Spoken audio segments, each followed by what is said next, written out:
Bom, já falamos do fole, falamos das origens do instrumento, falamos da cor dos registros, que modifica o timbre do instrumento. E agora vamos falar um pouquinho da nossa mão esquerda. A mão esquerda que parece tão complicada porque são 120 botõezinhos iguais.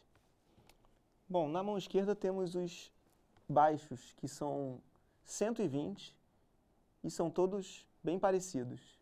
Mas existe uma lógica que é matemática e é intervalar, é uma lógica musical entre eles e que faz com que a compreensão seja bem simples, bem fácil. Bom, se vocês perceberem aqui, temos 6 colunas verticais e 20 colunas diagonais, certo? Eu exemplifiquei aqui colocando um barbantinho verde em uma das colunas. Essa coluna que tem um brilhantinho aqui, que é a coluna do Dó. O que acontece? Esse brilhantinho aqui, ele é uma marca muito importante. Ele é a marca da nota Dó. O Dó grave. O exatamente superior ao Dó, o botão superior que está em cima do Dó, na mesma coluna, é o Mi, é a terça do Dó. E essas duas colunas verticais, elas representam uma parte dessas colunas, porque as outras elas têm um outro significado. Aqui é o que a gente chama de baixos mesmo. São as notas graves do instrumento. Essas duas colunas verticais que estão mais próximas ao fole. As outras 4 são fileiras de acordes prontos. Então, eu vou falar um por um. Acorde maior, acorde menor, acorde maior com sétima e acorde diminuto. Então, todas essas fileiras diagonais têm que ser pensadas dessa maneira, com essa relação. Não importa que nota que eu esteja, mas sempre em relação a essa segunda coluna vertical, o botão exatamente superior será uma terça maior dessa nota. E os acordes serão sempre da mesma forma. Acorde maior, acorde menor, acorde com sétima e acorde diminuto. Então, as relações, nós fizemos as relações entre as fileiras diagonais. Agora vamos fazer a relação vertical. O que acontece daqui para cá? Aqui acontecem saltos de quinta justa. Então, quinta justa descendente. Dó para Fá. Dó, Si, Lá, Sol, Fá.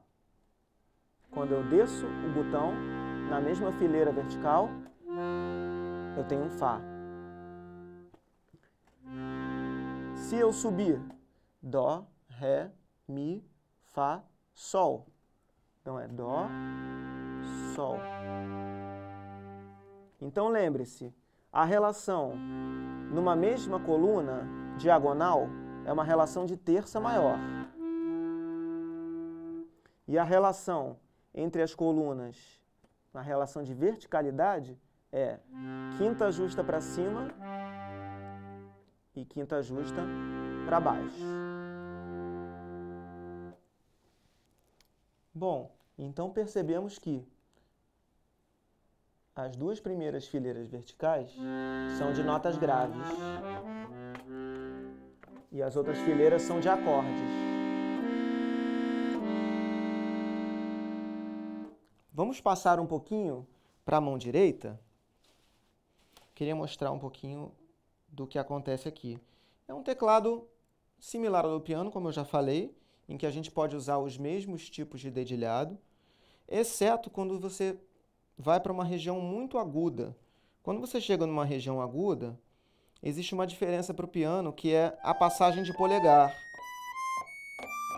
começa a ficar muito difícil de dobrar a mão para passar o polegar. Que dá para fazer, dá, mas é incômodo. Então, muitos sanfoneiros utilizam o recurso de aproveitar os dedos menos ágeis para tocar nessa região aguda, e você acaba adquirindo uma agilidade de uma outra maneira, né? Você acaba encarando a sanfona como outro instrumento, porque você tem que mudar as suas digitações, o seu jeito de tocar, em função, por exemplo, de estar tocando um piano. Acaba que se tornam dois instrumentos mais diferentes. A extensão do teclado é essa extensão de 1, 2, 3 oitavas e 2 tons. Ela começa num Fá e termina num Lá. Para se entender o que é o tamanho de uma oitava, os semitons são tocados assim.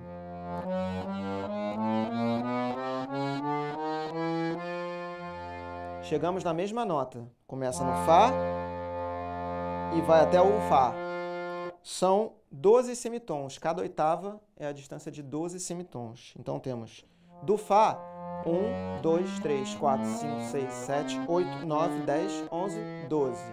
12 semitons para você contar que é uma oitava. 2 oitavas, 3 oitavas e 1/3. Já falei dos registros dessa cor. Quero falar agora de digitação no teclado de notas repetidas.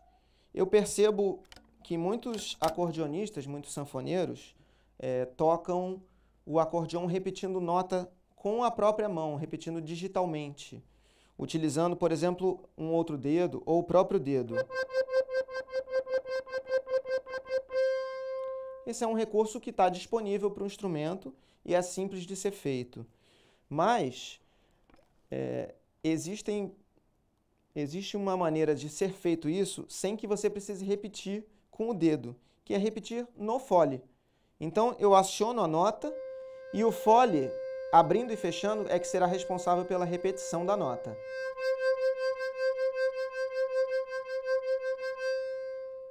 Isso é mais ou menos a função que tem a função dos meus amigos do Quarteto Radamés em Atali, que utilizam seus arcos, utilizam a arcada para fazer a repetição da nota.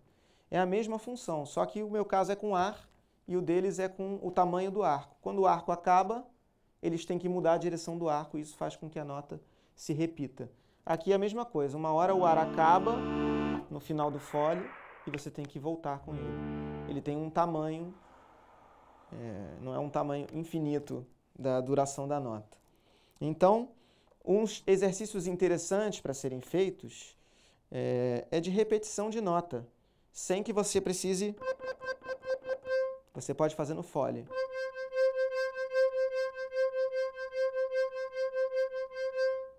E para se chegar no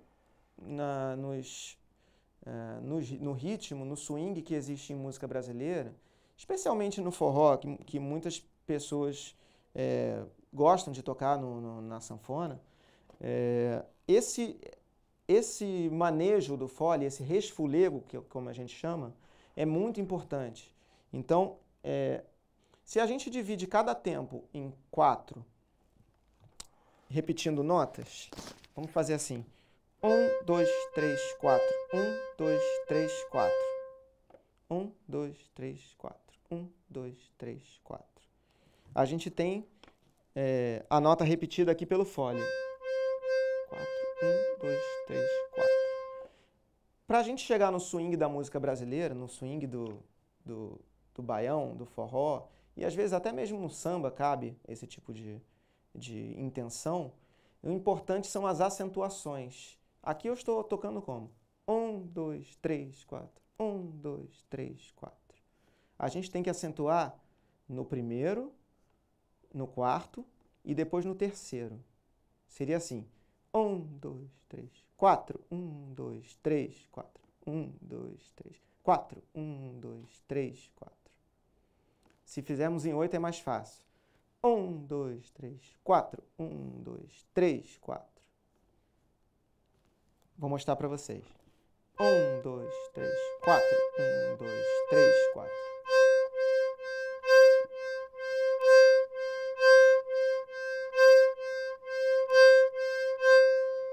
Essa é a ideia. Vou fazer com um acorde para ficar mais interessante.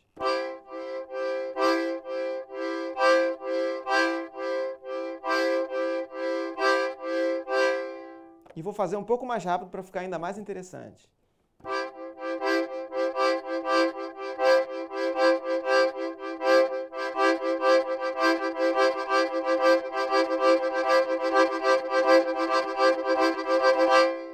Daí a importância da utilização da nota repetida no fole.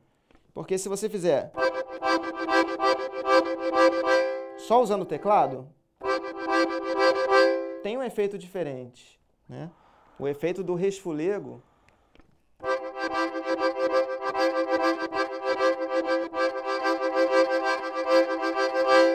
tem um outro efeito, né? Um efeito de um swing diferente que dá uma característica, especialmente para a música nordestina.